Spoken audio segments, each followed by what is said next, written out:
আসসালামু আলাইকুম এভরিওয়ান। তোর অপেক্ষায় গল্পের পঞ্চম পার্ট। তো চলো বেশি কথা না কইয়া গল্প শুরু করা যাক। ডেরিন বলল, ও মা তাই? এতদিন মনে হয় নজরে পড়লাম তাহলে। আমি বললাম এই না না, এই তুমি এখানে কেন? যাও অন্য কোথাও গিয়ে বসো। ডেরিন বলল, বারে আমার জামাই কাজ করে ক্লান্ত হয়ে এখানে বসে আছে, আর আমি একটু সেবা যত্ন না করে বসে থাকবো? এইরকম মেয়ে আমি না। আমি বললাম, জামাই এমন ভাবে বলতেছে যেন আমি তার বিয়ে করেছি। এই যে মিস, আমি কিন্তু এখনো বিয়েতে হ্যাঁ বলিনি, তাহলে জামাই হলাম কিভাবে? জেরিন বলল, হ্যাঁ বলতে কতক্ষণ? আর জামাই ওই যে দেখো কাজী বসে আছে, আমি গিয়ে তোমার আব্বুকে বলবো আপনার ছেলে আমার সাথে প্রেমের অভিনয় করে এখন বলছে আমাকে বিয়ে করবে না। ও মা, ছেড়ি বলে কি ডাইরেক্ট প্রেম? ওই আমি তোমার সাথে কখন প্রেম করলাম? আর প্রেম করছি এটা যে তার প্রমাণ কি?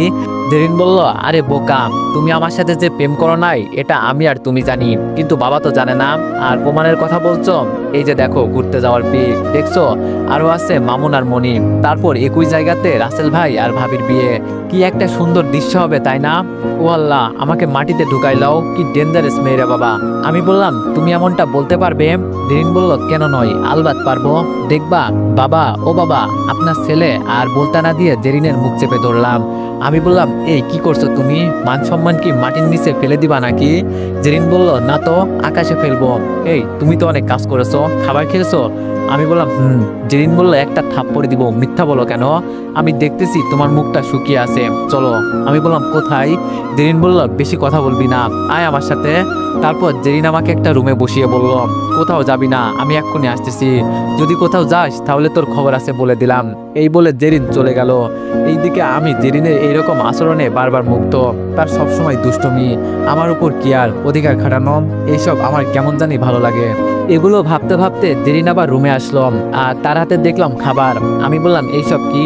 জেরিন বলল, ঘাস তোকে খাওয়ানোর জন্য আনছি, চুপচাপ বসে থাক, আমি খাইয়ে দিব। আমি বললাম, আমি তোমার হাতে খাবো কেন? আমি আমার বউয়ের হাতে খাবো, আর কারো হাতে খাবো না। দাও, আমি নিজে খেতে পারবো। জেরিন বলল, তো তোকে তোর বউ খাইয়ে দিবে, নে হা কর। আমি বললাম, না হা করবো না। জেরিন বলল, শুভর বাচ্চা, রাগ উঠাবি না বলে দিলাম। আমি বললাম, আরে আমি শুভর বাচ্চা হব কেন? আমি তার বাবা, বুঝলে? জেরিন বলল, তুই একটু বেশি বলতেছিস। এটা বলে একটা থাপ্পড় দিল। কি মেয়েরে বাবা, এত জোরে কেউ থাপ্পড় মারে, তাও আবার এই পিচ্চি ছেলেকে? জেরিন বলল, খাবি নাকি আরেকটা দিমু? হা কর বলছি। ক্যানজারি জেরিনের থাপ্পড়টা খেয়ে কিছু বলতে পারলাম না, উল্টো আমার আরো ভালো লাগছে তার এমন কাজে। এইবার আমি ভয়ে হা করে ফেললাম। তারপর জেরিন আমাকে খাইয়ে দিল। খাওয়া শেষ করে বলল, আমার বাবুটা কি বেশি ব্যথা পাইছে? আমি বললাম, মেরে খাবার খাইয়ে দিয়ে বলে বাবুটা কি ব্যথা পাইছে? জেরিন বলল, সরি, ভুলে মেরে ফেলেছি। আচ্ছা চলো ওইদিকে, মনে হয় বিয়ে পড়ানো শেষ হয়ে যাচ্ছে। আমি বললাম, চলো। তারপর আমরা বিয়ে যেখানে পড়ানো হচ্ছে সেখানে গেলাম। গিয়ে দেখলাম বিয়ে পড়ানো শেষ, এখন বিদায়ের বেলা। অনেকেই বলে খেলা দেখার মজা ঠিকই আছে, কিন্তু আসল টেনশন আর থ্রিলটা আসে তখনই যখন নিজের অনুমানটা সঠিক হয়। আমরা জানি আপনারাও চান একটু আলাদা এক্সাইটমেন্ট, তবে সেই এক্সাইটমেন্ট হোক স্মার্ট আসছে। এজন্য আমরা এনেছি একটা ভিন্ন প্ল্যাটফর্ম, যেখানে খেলার উপভোগ করার পাশাপাশি আপনার অনুমানও থাকবে গেমের অংশ। এখানে সবকিছু সহজ, ঝামেলাহীন এবং সেফভাবে করা হয়েছে। শুধু ম্যাচ উপভোগ করুন আর অনুমান করে গেম খেলে দেখুন আপনার স্পোর্টস সেন্স কতটা শক্তিশালী। আর এখানে লেনদেন করতে পারবেন সরাসরি বিকাশ, নগদ, রকেট দিয়ে। ভাবুন তো, আপনার সঠিক সিদ্ধান্ত যদি আপনার ছোট্ট একটা বাড়তি আনন্দ এনে দেয়, তাহলে গেমটাই অন্যরকম লাগবে। যা শুনলেন এটা শুধু শুরু, আসল জিনিসটা পিন করা কমেন্টে আছে, একবার দেখে নিন, মিস করলে আফসোস করবেন। আর হ্যাঁ, আমার প্রোমো কোড কিন্তু SPN, এটা দিয়ে রেজিস্ট্রেশন করুন, সেখানে থাকছে আরো চমক। তারপর আর কি, এটা তো কমন। খুশির জায়গাতে এখন কান্নার ঢল। আপু একে একে বাবা মাকে জড়িয়ে ধরে কান্না শেষ করে এখন আমাকে জড়িয়ে ধরে কান্না করে বলতে লাগলো, ভাই আমার আব্বু আম্মুকে দেখে রাখিস কেমন, আর নিজের খেয়াল রাখিস। আমিও আপুকে ধরে কান্না করে বললাম, আপু আমি দেখবনি, তুমি নিজের খেয়াল রেখো, আর চিন্তা করবে না কেমন। তখনই জেরিন বলে উঠলো, আরে ভাবি, আঙ্কেল আন্টিকে দেখাশোনার জন্য এই বলদকে না বলে আমাকে দায়িত্ব দিন, সবাইকে একসাথে দেখাশোনা করব। এটা বলে জেরিন জিব্বাতে কামড় দিল। আমি বললাম, এই রে পাগলিটা কি বলে দিল? আপু জেরিনের কথা শুনে কান্নামাখা মুখটাতে একটা হাসি দিয়ে বলল, ও মা তাই নাকি? তাইলের জল এতটুকু পর্যন্ত গড়িয়ে গেছে? আমি বললাম, আরে আপু তুমি অন্য কিছু ভেবো না, এটা তো জেরিন আপু মজা করে বলছে। আপু বলল, দাঁড়া কয়েকদিন যাক, তারপর তোর ব্যবস্থা করছি। এই বলে আপু আবার বাবার কাছে গেল, কি জানি বলল কে জানে।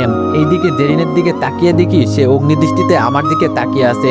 আমি বললাম, এর আবার কি হলো? জেরিন বলল, তোকে তো আমি পরে দেখে নিবনি কুত্তা। এই বলে জেরিন চলে গেল। আমি দেরি না করে দুলাভাইকে জড়িয়ে ধরে বললাম, ভাই আমার একটা মাত্র বোন, আমি অনেক ভালোবাসি। আপু যদি কখনো কোনো ভুল করে তাহলে একটু দেখিয়েন, আর আপুকে খেয়াল রাখবেন কিন্তু। দুলাভাই বলল, তুমি চিন্তা করো না, আমি সব সামলে নিব। তারপর দুলাভাইকে ছেড়ে দিয়ে আপুকে বিদায় দিয়ে বাসায় আসতেই বাসাটায় কেমন ফাঁকা ফাঁকা লাগছে। আগে অনেকটা ভরা লাগতো বাসাটা, আপু যেতে না যেতেই কি এক নিস্তব্ধ হয়ে গেল বাসাটা। এইসব ভাবতেছি তখনই আমার হাতে থাকা ফোনটা বেজে উঠলো। তাকিয়ে দেখি সেই সকালের নাম্বারটা, তাই আর ধরলাম না, অনেক ক্লান্ত লাগছে, রুমে গিয়ে রেস্ট নিতে হবে, তাই রুমে যেতে লাগলাম। এইদিকে সেই নাম্বার থেকে এক নাগারে ফোন আসতেছে, তাই মোবাইলটা বন্ধ করে ফ্রেশ হতে গেলাম। ফ্রেশ হয়ে বিছানায় গায়ে লিয়ে দিতেই ঘুমিয়ে গেলাম। সকাল 10টার দিকে ঘুম ভাঙলো। আমার মা আরো আগেই ডাকছিল, কিন্তু উঠতে পারিনি। নাস্তা করে বাইরে এদিক ওইদিক ঘুরতে ঘুরতে আজকের দিনটা কেটে গেল। মামুন তার খালার বাড়ি মানে আপু শ্বশুর বাড়ি গিয়েছে, ওখানে 7 দিন থাকবে। এখন বাসায় থাকতে কেমন লাগে, আগে আপু থাকলে বাসা থেকে বের হতে ভালো লাগতো না। সন্ধ্যায় বাসায় এসে রুমে ঢুকে ফ্রেশ হয়ে খাটে বসে ফোনটা অন করলাম। সেই কাল রাতে ফোন অফ করছিলাম, আসলে তখন কেমন যেন লাগছিল, তাই ফোন অফ করে দিলাম। ফোন অন করতে আমি অবাক, অপরিচিত নাম্বার থেকে প্রায় 100+ কল, আর জেরিনের নাম্বার থেকে 200+ কল। কি রে ভাই, জেরিন না হয় এতগুলো ফোন দিছে, কিন্তু এই নাম্বার থেকে এত কল কেন? আমার তো মাথায় কিছুই ঢুকছে না। এমন সময় আবার হাতের ফোনটা বেজে উঠলো, তাই ফোনের দিকে তাকাতেই দেখি জেরিন। কল রিসিভ করতে জেরিন বলল, কুত্তা বিলাই হনুমান, কাল থেকে ফোন বন্ধ করে কেন রাখছোস? আমি বললাম, দেখো জেরিন, ফোনে চার্জ ছিল না তাই। জেরিন বলল, ফোনে চার্জ তো বাহানা, তুই আমার উপর বিরক্ত হয়ে ফোন বন্ধ রাখছোস তাই তো? আমি বললাম, আজব, আমি তোমার উপর বিরক্ত কেন হব? জেরিন বলল, বিরক্ত হইছস কারণ আমি তোকে সারাদিন ভালোবাসি বলি, আর যদি বিরক্ত না হতি তাহলে ফোনে চার্জ দিতে একদিন লাগে না। আমাকে কি বোকা পাইছস? আমি বললাম, দেখো কাল ভালো লাগেনি তাই চার্জ দিতে ভুলে গিয়েছি, তাই আজ সকালের দিকে ফোনে চার্জ দিয়ে বাইরে ঘুরতে গিয়েছিলাম, আর এখন আসছি, এসে ফোন খুলতে দেখি তুমি কল দিছো।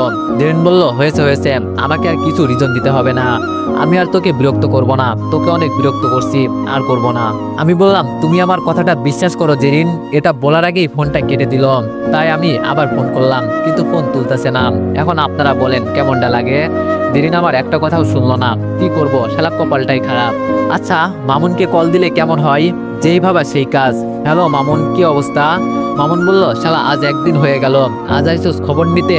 আমি বললাম, মামা কাল থেকে ভালো লাগছিল না, ফোন বন্ধ ছিল, মাত্র খুললাম। মামুন বলল, এইদিকে তোমার ফোন বন্ধ পেয়ে কেউ একজন পাগল হয়ে যাচ্ছে, তোমার কি সেই দিকে খবর আছে?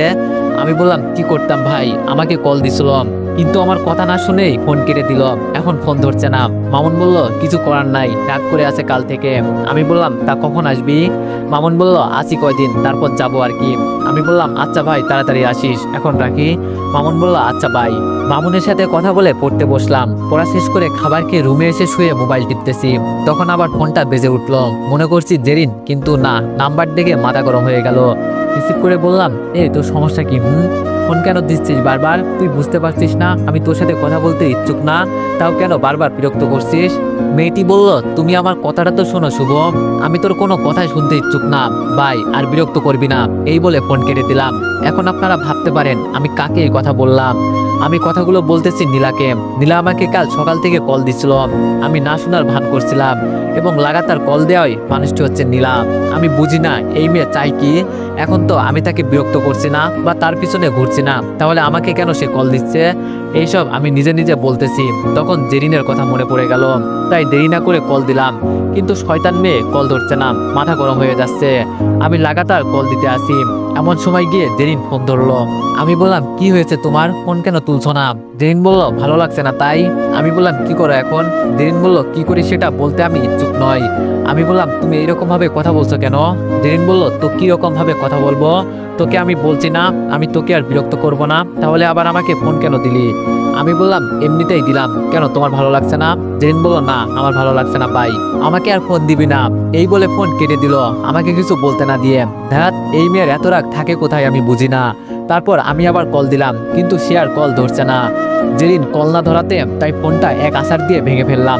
থাক, আর তোর সাথে কথাই কমো না, মাথা গরম হয়ে যাচ্ছে। সামান্য বিষয় নিয়ে রাগ করে ফোন না ধরার কি আছে? আচ্ছা, আমি এইরকম কেন করছি? আমি তো জেরিনের থেকে দূরে যেতে চাচ্ছি, তাহলে তার সাথে কথা না বলাতে আমি এরকম করছি কেন? এবং এমন রাগ হলো যে নিজের ফোনটাই ভেঙে ফেললাম। আচ্ছা, আমি কি জেরিনকে ভালোবেসে ফেলেছি? না না, এ হতে পারে না, আমি আর অন্য কারোর মায়াতে পড়বো না। না, একবার যেই ভুল করছি তা আর করতে চাই না। আমি কাউকে ভালোবাসি না, আমি কাউকে ভালোবাসি না। এইসব ভাবতে ভাবতে ঘুমিয়ে গেলাম। অন্যদিকে নীলা ভাবতেছে, এটা কি হলো?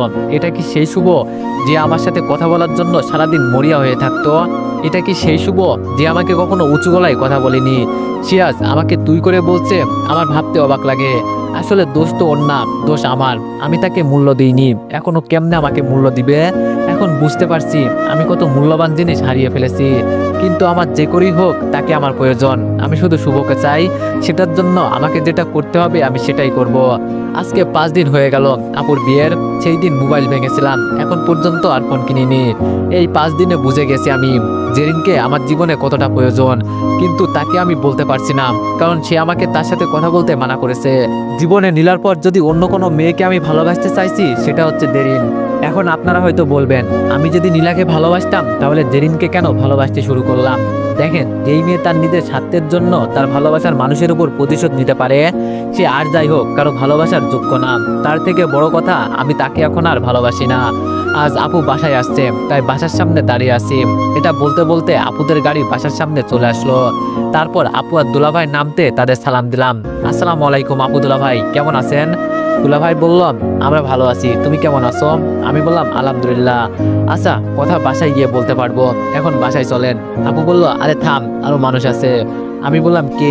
এটা বলতেই গাড়ি থেকে জেরিন নামলো এবং তার দিকে তাকিয়ে দেখি মেয়ে আমার দিকে রাগি চোখে তাকিয়ে আছে। আমি সেই দিকে নজর না দিয়ে বললাম, আচ্ছা চলেন সবাই, এখানে দাঁড়িয়ে থাকবেন নাকি? আপু বলল, চল। তারপর সবাইকে নিয়ে বাসায় গেলাম। বাসায় ঢুকতেই আপু গিয়ে আম্মুকে জড়িয়ে ধরে কান্নাকাটি করতে লাগলো। আর আমি ওইদিকে আপুর ব্যাগ আপুর রুমে রেখে আমি আমার রুমে আসতে লাগলাম। আমি যখন আমার রুমের সামনে যাব, তার আগেই কেউ আমাকে পিছন থেকে ধাক্কা দিয়ে আমার রুমে ঢুকিয়ে দিয়ে দরজা বন্ধ করে দিল। এই কোন শালারে? এটা বলে পিছন ফিরে তাকাতেই দেখলাম জেরিন। তুমি এখানে? আর এইভাবে দরজা বন্ধ করার কোনো মানে আসে? এটা বলতে জেরিন দৌড়ে আমার কাছে এসে আমার কলার ধরে বলতে লাগলো, ওই কুত্তা, তোর ফোন বন্ধ কেন? সেই দিন একটু রাগ করছি বলে আমার সাথে কথা বলবি না, তাই তো? আমি বললাম, রাগ করছো তুমি, আমার কথা শুনতেও চাওনি। আর তুমি বলছো আমার সাথে আর কথা বলবা না, তাই আমি কথা বলিনি।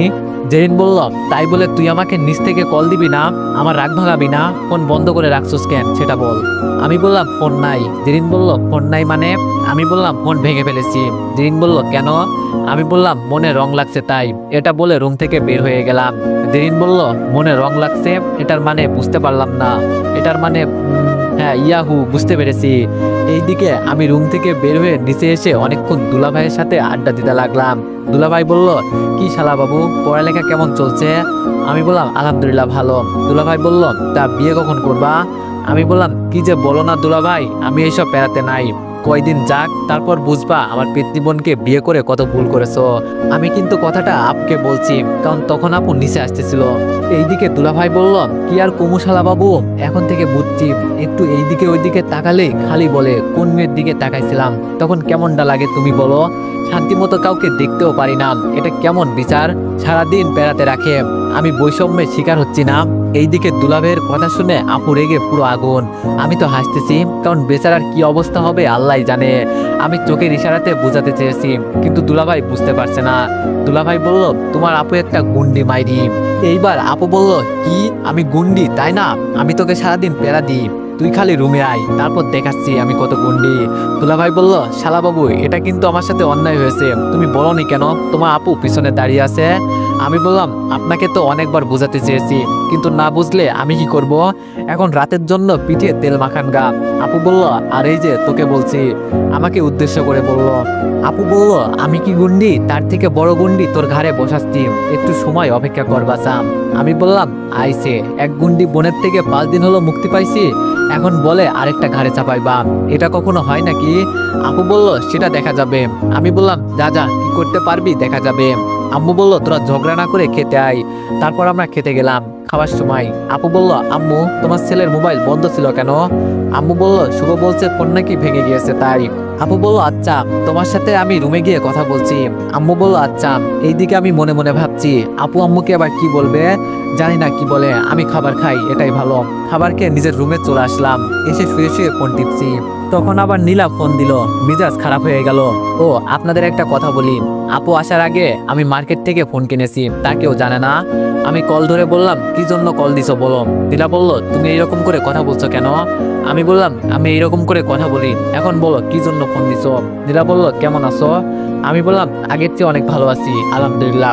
কারণ আগে এক বেঈমানের জন্য রাতের পর রাত কান্নাকাটি করতাম, তার সাথে এক সেকেন্ড কথা বলার জন্য আমার মন ছটফট করতো, তার অবহেলায় আমার দিন যেত আর চোখের পানি জোরে রাত শেষ হতো।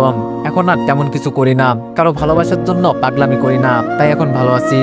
নীলা বলল, আচ্ছা আমাকে কি ক্ষমা করা যায় না? আমি বললাম, আচ্ছা আপনি কে ভাই? আমি তো আপনাকে চিনি না, আপনার দোষটা কি যে আমি আপনাকে ক্ষমা করব? নীলা বলল, আমি সে যাকে তুমি স্বপ্নে দেখেছিলে, যাকে তুমি বলেছিলে তোমার স্বপ্নের রানী করে রাখবে, তার চোখ দিয়ে এক ফোঁটা চোখের পানি ঝরতে দিবে না, আমি সেই মানুষটা। আমি একটু হেসে বললাম, কই আমি তো এমন কথা বলিনি। আর হ্যাঁ, ভেঙে যাওয়া স্বপ্ন চাইলে পূরণ করা যায় না, আর পূরণ হলেও আগের মতো হয় না। নীলা বলল, তুমি চাইলেই হবে। আমি বললাম, দেখো আমি তোকে আগেও বলেছিলাম, অতীতে কি হয়েছে না হয়েছে আমি সব ভুলে গিয়েছি, সো তুইও ভুলে যাম। আমি শুধু এখন বর্তমান নিয়ে পড়ে আছি, আগে কি হয়েছে সব বাদ। নীলা বলল, প্লিজ শুভ, এমনটা করো না, আমি তোমাকে অনেক ভালোবাসি, প্লিজ আমাকে একটা সুযোগ দাও, কথা দিচ্ছি আর এমন হবে না। আমি বললাম, ও তুমি আমাকে ভালোবাসতে পারো, কারণ মানুষের একটা পছন্দ আছে, এটা বলে কি আমিও তোমাকে ভালোবাসতে হবে এমন কিন্তু না। আরেকটা কথা, আমি আল্লাহর কাছে একটা দোয়া করি, এক সমুদ্র ভালোবাসার পরও যার অন্যের প্রতি থাকে চোখ, সেই মানুষটা আমার না হোক। বাই, আর কল দিবা না। নীলা বলল, তুমি না অনেক বদলে গিয়েছো। আমি বললাম, সেই দিনও যা ছিলাম আজও সেটাই আছি, কোনো রকম বদলাইনি, জাস্ট সময়ের সাথে সাথে আপডেট হয়েছি। বাই বলে ফোনটা কেটে দিলাম। এইদিকে আপু আম্মু আব্বুর রুমে গিয়ে বলতে লাগলো, আম্মু তোমাকে একটা ইম্পর্টেন্ট কথা বলতাম, যদি কিছু মনে না করো। আম্মু বলল, আরে আমি কিছু মনে করব কেন, বল, তুই তো আমারই মেয়ে। আপু বলল, আসলে আম্মু কি করে যে বলি তোমাকে। আব্বু বলল, আরে এত কিছু না ভেবে বলে দে, কোনো সমস্যা হবে না। আপু বলল, তাহলে শোনো, যেহেতু আমরা এক ভাই এক বোন, এখন তো আমি পরের বাড়ি চলে গিয়েছি, আর শুভ তো আর বাড়িতে সবসময় থাকে না, তখন আম্মু একা হয়ে যায়, তাই না আম্মু? আব্বু বলল, আফরিন তুই কি বোঝাতে চাইছিস সোজাসুজি বলতো। আপু বলল, আমি বলতে চাইছি শুভকে বিয়ে দিয়ে দিতে, এতে আম্মু সবসময় ভাবির সাথে সময় কাটাতে পারবে, তাই না আম্মু? আম্মু বলল, তুই ঠিক বলেছিস। আব্বু বলল, এই তোর মাথা খারাপ নাকি? ছেলেটা এখনো ছোট, মাত্র ইন্টারে পড়ে, আর এতে বিয়ে, তার থেকে বড় কথা শুভ এখনো বেকার, ওর হাতে মেয়েকে দিবে। আপু বলল, সে ছোট নাকি বড় ছাড়ো তো, আগে বলো তোমরা রাজি নাকি, তোমরা রাজি হলে মেয়ের পরিবার সবাই রাজি আছে। আব্বু বলল, দেখ বিয়েটা ছেলে খেলা নয়, আরেকটা কথা হচ্ছে শুভকে বিয়ে দিলে তার ভবিষ্যৎ নষ্ট হয়ে যেতে পারে, এখন ওর পড়ালেখার সময়। আপু বলল, দেখো ওর ভবিষ্যৎ নষ্ট হবে না বুঝলে, বিয়ের পরও পড়ালেখা করতে পারবে। আম্মু বলল, ওগো মেয়ে তো ঠিক বলছে, তুমি রাজি হয়ে যাও। আব্বু বলল, কিন্তু শুভ বউকে খাবে কি? আম্মু বলল, কেন তোমার কি কম আছে? আব্বু বলল, তা না। আম্মু বলল, তাহলে আর কোনো কথা নাই, মা তুই মেয়ের ছবি দেখাতো, মেয়ে দেখতে কেমন? আপু বলল, দেখতে কেমন মানে, মেয়ে তো তোমাদের সামনেই থাকে সব সময়। আম্মু বলল, কে? আপু বলল, কেন জেরিন? আব্বু বলল, কি জেরিন তো তোর ননদ। আপু বলল, আম্মু বলল, এটা কেমনে সম্ভব? আচ্ছা জেরিন কি রাজি? আপু বলল, কি যে বলো না আম্মু, জেরিন তোমার ছেলেকে অনেক ভালোবাসে, আজ 5 দিন শুভর মোবাইল বন্ধ ছিল বলে মেয়েটা পাগল হয়ে যাচ্ছিল, খাওয়া দাওয়া একেবারে ছেড়ে দিয়েছিল, আর আমরা তো আরো পরে আসতাম, জেরিনের পাগলামির জন্য আজ আসতে হয়েছে। আমি বলি, তোমার ছেলের জন্য এমন মেয়ে আর কোথায় পাবে বলো তো? এখন যদি তোমরা রাজি থাকো তাহলে আমি জেরিনের আব্বু আম্মুকে আসতে বলবো। আব্বু বলল, আচ্ছা সামনে শুভর ইয়ার ফাইনাল পরীক্ষা, আর জেরিন তো এমনই ফাইনাল পরীক্ষা, তাহলে বলতে চাইছি তাদের পরীক্ষার পরে এই বিষয়ে কথা বললে কেমন হয়? আপু বলল, আচ্ছা তোমাদের যেটা ভালো মনে হয় আমি গেলাম। এটা বলে আপু চলে গেল। আম্মু বলল, ওগো ঘরে কিন্তু বৌমা আসলে আমার ভালো হবে, ঘরটা আবার আগের মতো হয়ে যাবে। আব্বু বলল, আচ্ছা দেখা যাক। এইদিকে আমি নীলার সাথে কথা শেষ করে ঘুমিয়ে গেলাম। সকালবেলায় বুকে ভারী কিছু অনুভব করতে ঘুম ভেঙে গেল। তাকিয়ে দেখি জেরিন আমার বুকে মাথা রেখে শুয়ে আছে। আমি এটা দেখে, এই মেয়ে তুমি আমার বুকে কেন? জেরিন আমার কথা শুনে চমকে উঠল। জেরিন বলল, কেন উঠবো? এটা আমার জায়গা বুঝলে, আমি উঠবো না। আমি বললাম, দেখো পাগলামি করো না তো, ওঠো, আম্মু দেখলে অনেক বড় কিছু হয়ে যাবে। জেরিন বলল, কিছু হবে না, আমি আমার জামাইয়ের বুকে মাথা রাখছি, এটাতে কার কি? আমি বললাম, এই আমরা কখন বিয়ে করলাম যে আমি তোমার জামাই হয়ে গেলাম? এই সরো সরো, তোমার মতো পিতনিকে কে বিয়ে করবে? জেরিন বলল, তুই করবি, আর কে? আমার কি বিয়ে করার জন্য মেয়ের অভাব পড়ছে নাকি যে তোমার মতো ডাইনিকে বিয়ে করব? এটা বলতেই জেরিন আমার পেটের উপর উঠে বসে বলতে লাগলো, কি বললি কুত্তা, তোর মেয়ের অভাব হবে না তাই না? আমিও দেখমু তোকে কোন পিতনি বিয়ে করে। আমি বললাম, কেন যেমন তোমার মতো ডাইনি আসছে তেমন পেতনি আসবে আর কি। জেরিন বলল, ওই বেটা, তোকে কিছু বলছি না বলে কি যেটা ইচ্ছা সেটা বলবি নাকি? তুই প্রথমে পেতনি বলছিস, তখন কিছু বলিনি, কিন্তু এখন ডাইনি। তোর অপমান এটা আমি মানবো না। তুই আমাকে বিয়ে করবি না? আমি বললাম না। জেরিন বলল, করবি না? আমি বললাম না। জেরিন এইবার যেটা করলো সেটা আমি কখনোই ভাবতে পারিনি। জেরিন আমাকে বলল, দাঁড়া দেখাচ্ছি। এই বলে আমার পেটে চাপ দিতে লাগলো। আমি বললাম, ও মা গো, আল্লাহ গো, আমার এই আটার বাস্তা থেকে বাঁচাও। জেরিন বলল, আগে বল বিয়ে করবি? আমি বললাম, না, করব না। জেরিন এইবার আরো জোরে চাপতে লাগলো, বল বিয়ে করবি? আমি বললাম, করব, প্লিজ পেট থেকে ওঠো। জেরিন বলল, এই তো আমার লক্ষ্মী বাবুটা, আমার সব কথা শুনে। এটা বলে আমার পেট থেকে উঠে গেল। আমি বললাম, ও আল্লাহ, বেঁচে গেলাম। কি গুন্ডি বাবা, এখন বুঝতে পারছি আমার ভবিষ্যৎ অন্ধকার হয়ে যাবে যদি এই মেয়ের পাল্লায় পড়ি। আমি বললাম, আচ্ছা, আমি ভাবছি মেয়েরা তো আটা ময়দা মুখে মাখে, তাহলে আটার বস্তার ওজন শরীরে আসলো কি করে? জেরিন জেরিন বলল, কি বললি কুত্তা? তুই দাঁড়া হারামজাদা। আরে আমাকে আর পাইছে কে? এক দৌড়ে ওয়াশরুমে ঢুকে গেলাম। জেরিন বলল, বের হ, তারপর বুঝামো আটার ওজন কোথা থেকে আসে। আম্মু বলল, কি রে জেরিন মা, কখন গেলে দে, এখনই হারামজাদাটা ওঠে নাই? জেরিন বলল, উঠছে মা, এখন ফ্রেশ হচ্ছে। আম্মু বলল, তাহলে তুমি চলে আসো, ও চলে আসবে। জেরিন বলল, আচ্ছা। এই বলে জেরিন নিচে চলে গেল। এইদিকে আমি ফ্রেশ হয়ে একেবারে কলেজের জন্য রেডি হয়ে চলে গেলাম নিচে। নিচে যেতেই দেখলাম সবাই আমাদের জন্য অপেক্ষা করছে। আমি বললাম, হাই আব্বু, আম্মু, আপু, দুলাভাই এবং রিয়া আপু, তোমরা কেমন আছো? এটা বলতেই সবাই ভালো আছি বলে আমার দিকে চোখগুলো বড় বড় করে তাকিয়ে আছে। কিন্তু জেরিন রাগি চোখে তাকিয়ে আছে, সেটার কারণ কিন্তু আমি জানি, কিন্তু আব্বু আম্মুরা কেন তাই বলে উঠলো। আমি বললাম, কি হলো? আমি কি এলিয়েন নাকি এইভাবে তাকিয়ে থাকতে হবে? আম্মু বলল, না না, এলিয়েন হবি কেন, এমনি তোকে আর সুন্দর লাগছে। আমি একটু ভাব নিয়ে বললাম, সেটা তো আমাকে প্রতিদিন লাগে, কিন্তু তোমাদের চোখে লাগে না। আজ কি করে যে তোমাদের চোখে লাগলো আমি নিজেও জানি না। আপু বলল, হয়েছে, আর নিজের ঢোল পিটাতে হবে না, এখন খাতো, এমনি অনেক দেরি করে উঠেছিস ঘুম থেকে। আমি কি করব বল, আমার রাতে ঘুম হয় না, আর দিনে ঘুম ভাঙতে চায় না। জেরিন বলল, কেমনে ঘুম ভাঙবে? সারা রাত তো মেয়েদের সাথে টাঙ্কি মারতে মারতে সকাল হয়ে যায়। আমি বললাম, হ্যাঁ, আপনাকে বলছে। জেরিন বলল, বলা লাগবে না, আমি জানি। আমি বললাম, আপনি কচু জানেন। এইদিকে আব্বু আম্মুকে চুপি চুপি বলছে, ওই দেখছো, তোমার ছেলে আর জেরিন কিন্তু ভারত পাকিস্তান, আর তোমরা বলছো তাদের বিয়ে দিবে। আম্মু বলল, তুমি চুপ করো, এটার মাঝে ভালোবাসা লুকিয়ে আছে, তুমি কি করে বুঝবে? আব্বু বলল, আচ্ছা, এটা না হয় মানলাম, কিন্তু আপু বলছে যে এটা। আম্মু বলল, ওই তুমি জানো না, এখন বেশি আপু বলা ভবিষ্যৎ বউয়ের লক্ষণ। তুমি তো আমাকে শুরুতে আপু বলতে, কলেজে আরাজ বউ। চুপচাপ বেশি পেঁচাল না করে খাও তো দেখি। এইদিকে আমি আর জেরিন একজন আরেকজনের সাথে কথা কাটাকাটি করছি। আপু বলল, শুভ, এইবার চুপ করবি? জেরিন, চুপ করো বলছি। আপুর ধমক শুনে আমি আর জেরিন চুপ করে খেতে লাগলাম। এইদিকে দুলাভাই বলল, ওই এদের মাঝে মোটো মিল নেই, আর তুমি ভাবছো বিয়ে দিবে? আপু বলল, এতে তোমার সমস্যা? দুলাভাই বলল, নাম। আপু বলল, তাহলে বেশি না কথা বলে চুপচাপ খাও। এইদিকে জেরিন মনে মনে বলল, কুত্তা, তুই আমাকে আপু বলছিস তাই না? দাঁড়া দেখাচ্ছি। এই বলে জেরিন আমার পায়ে দিল একটা চিমটি। আমি একটু চিৎকার দিলাম। আপু বলল, কি রে, তোর আবার কি হলো? আমি বললাম, না কিছু না, জিব্বাতে কামড় দিছি তাই। আপু বলল, ও একটু দেখে খাবি না? আমি বললাম, শালি, তুই আমার পায়ে চিমটি দিছস না, এইবার তুই নে। এই বলে আমি দিলাম জোরে একটা চিমটি। আমি এমন জোরে চিমটি দিছি, আমার চিমটিকে জোরে চিৎকার দিল। আর আমি তো পুরো অবাক, কিরে এটা কি হলো? চিমটি দিলাম মেয়েকে, চিৎকার দিল ছেলে। সামনে তাকিয়ে দেখি দুলাভাই চিৎকার দিল। আমি এটা দেখে জেরিনের দিকে তাকাতেই সে আমাকে চোখ টিপ মেরে দিল, শয়তান ফাজিল মেয়ে। আপু বলল, এই কি হয়েছে? তুমিও কি শুভর মতো জিব্বাতে কামড় দিছো নাকি? এইদিকে দুলাভাই লজ্জায় কিছু বলতে পারছে না বেচারা। দুলাভাই বলল, আপু বলল, উফ, তোমাদের নিয়ে আর পারলাম না, দুইজন একই সেম। আচ্ছা, আস্তে আস্তে খাও। তারপর আমরা আবার খাবার খেতে শুরু করলাম। খাবার শেষ করে বাসা থেকে বের হতে লাগলাম। আম্মু বলল, কোথায় যাচ্ছিস? আমি বললাম, কলেজে। আম্মু বলল, দাঁড়িয়ে থাক, দেরুনও যাবে। আমি বললাম, তো আমি কি করব? সে কি নিজে যেতে পারে না?